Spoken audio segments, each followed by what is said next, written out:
If you look at the headlines coming out of Washington this morning, it might seem like just another trade spat, another tough statement, another tariff threat, another round of political theater. But if you shift your focus north to what's unfolding in Ottawa, you realize this is something much bigger. This isn't a routine dispute, it's a rupture. Donald Trump believed he could pressure Canada into compliance the way he has pressured others, escalate, dominate the headlines, create economic anxiety, and wait for the other side to fold. It's a strategy built on leverage and shock, but this time the response wasn't panic, it wasn't outrage, it was calculation.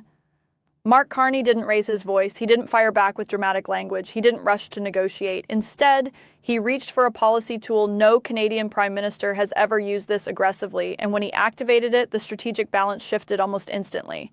In the next few minutes, I'm going to break down what changed overnight, why markets reacted so sharply, why major U.S. industries suddenly look exposed, and why the device in your pocket, the car in your driveway, and even your grocery bill could feel the impact of decisions made inside the Oval Office.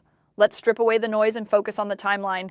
At 2 a.m. Eastern, a directive was issued announcing a sweeping 25% compliance tariff on goods crossing from Canada into the United States: energy, lumber, autos, aluminum, and more.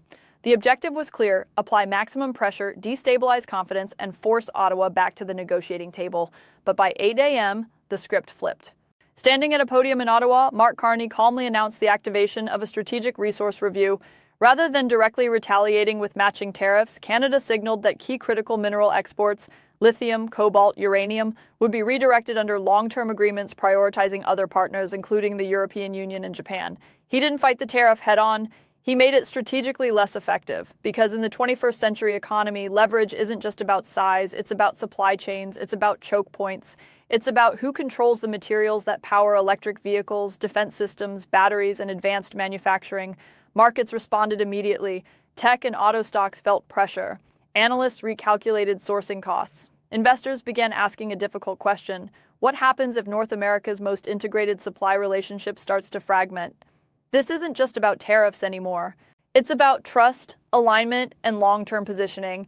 And now, the real question becomes this: does this escalate into a prolonged economic standoff, or does one side blink? Because what happened in the last 12 hours wasn't just a policy announcement.